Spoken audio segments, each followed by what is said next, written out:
Class 10th chapter first science chemical reaction and equation.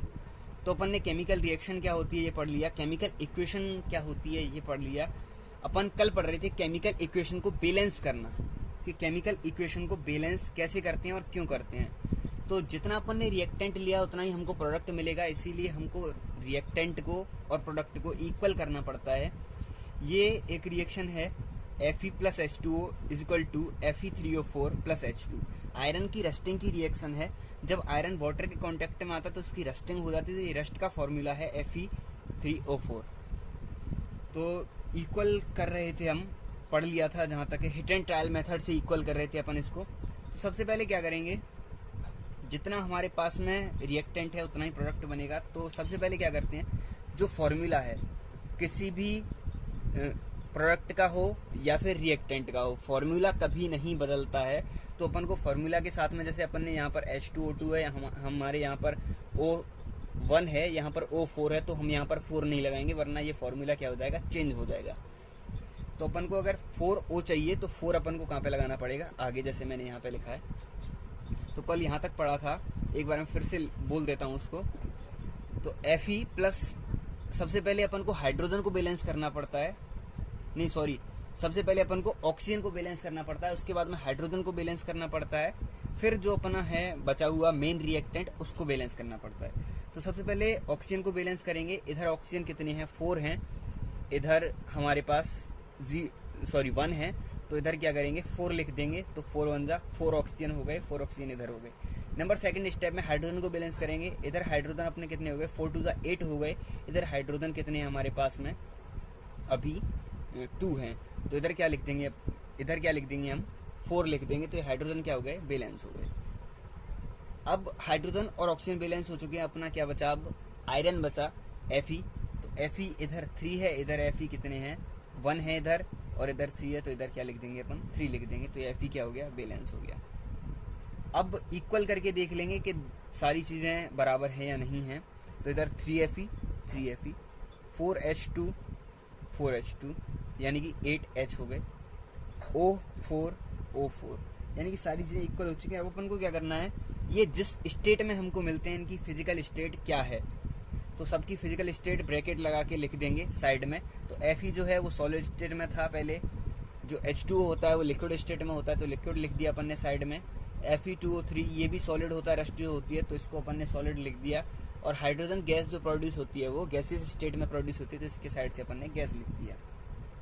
अब इसके बाद में बात आती है कि ये जो रिएक्शन है कितने टेम्परेचर पर या कितने प्रेशर से कंप्लीट हुई है। इस रिएक्शन को कंप्लीट करने में कितना टेम्परेचर लगा, जैसे तुमने देखा होगा वाटर जो है वेपर में कन्वर्ट होता है, तो उसके लिए अपन को उसको हीट करना पड़ता है, हीट देनी पड़ती है, गर्म करना पड़ता है, जब भी तो वो वेपर में कन्वर्ट होता है। तो इस रिएक्शन में अपन को किसी भी टेम्परेचर की या प्रेशर की जरूरत नहीं पड़ती। लेकिन इसके लिए अपन दूसरा एग्जांपल देख लेते हैं। तो ये मैंने दूसरी रिएक्शन ले ली है, यहाँ पर CO carbon monoxide plus 2H2 hydrogen gas ली है, और यहाँ पर CH3OH बन रहा है अपना। तो देखो यहाँ पर हाइड्रोजन अपने पास में पहले, यहाँ पर CH3 3 और 1 4 हो गई। यहाँ पर H2 गैस ली थी, 2 मॉलिक्यूल ले लिए, यहाँ पर 4। तो ये मैंने बैलेंस कर लिया। यहाँ पर ऑक्सीजन 1 1, कार्बन 1 1 और हाइड्रोजन 4। तो ये मैंने गैसियस स्टेट में ली है, ये भी गैसियस स्टेट में मिलती है, जो गैसेस हैं वो गैसियस स्टेट में मिलती हैं, और जो हमारा प्रोडक्ट बन रहा है वो लिक्विड स्टेट में। तो इस रिएक्शन को कंप्लीट करने के लिए अपन को प्रेशर की जरूरत पड़ती है 340 ATM।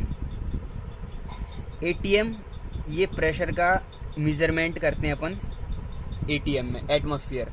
तो 340 एटमॉस्फेयर या 340 ATM अपन ने इस पर प्रेशर लगाया। जैसे मैंने एक टेस्ट ट्यूब ले ली, ये एक टेस्ट ट्यूब में कार्बन मोनोऑक्साइड डाल दी ये, और हाइड्रोजन गैस डाल दी, और मैंने इस पर क्या लगाया, प्रेशर लगाया, इसको कंप्रेस्ड किया, तो मुझे क्या मिल जाएगा, CH3OH। तो कितना प्रेशर लगाया, 340 ATM। ये हो गई प्रेशर वाली। और मतलब जो भी चीज़ें होती हैं, जैसे कि तुम्हारा प्रेशर हो गया या टेम्परेचर हो गया या कैटेलिस्ट जो अपन डालते हैं इसमें, वो भी सब कहाँ पे लिखते हैं अपन, एरो के ऊपर। जो मिडिल में एरो लगाते हैं ना रिएक्शन को दिखाने के लिए कि रिएक्शन हो रही है, कैटलिस्ट, टेम्परेचर या एटमॉस्फेयर मतलब प्रेशर जो भी है, जितनी भी सारी चीज़ें होती हैं जिसके प्रेजेंट में ये रिएक्शन हो रही है वो कहाँ पर लिखी जाती है, एरो के ऊपर। एक और रिएक्शन है 6CO2 plus 12H2O is equal to C6H12O6 plus 6O2। तो ये जो CO2 है वो अपन ने किसके तौर पर लिया है, गैस के तौर पर, H2O लिक्विड के तौर पर लिया है। और ये जो होता है AQ लिखते हैं। AQ क्यों होता है, क्योंकि ये जो ग्लूकोज है 6CO2 प्लस C6H12O6 ये ग्लूकोज का फॉर्मूला है, और ग्लूकोज हमें एक्वस सिचुएशन में मिलता है, यानी कि वाटर में सॉल्यूएबल। इसका जो सॉल्यूशन होता है वो वाटर में पहले से ही मिलता है। तो जो वाटर में घुली हुई चीज़ें होती हैं उसको अपन एक्वस लिखते हैं, तो AQ लिखते हैं। और O2 गैसियस स्टेट में मिलती है। इस रिएक्शन को कंप्लीट करने के लिए अपन को सनलाइट चाहिए और क्लोरोफिल। तो जो सनलाइट है और क्लोरोफिल है, इस प्रोसेस को बोलते हैं फोटोसिंथेसिस।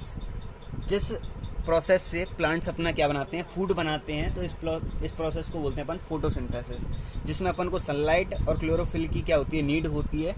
तो ये दोनों कैटलिस्ट के तौर पर काम करते हैं। तो कैटलिस्ट हो या फिर जितना टेम्परेचर लग रहा हो या फिर प्रेशर लग रहा हो, उसको अपन कहाँ पे लिखते हैं, एरो के ऊपर और नीचे।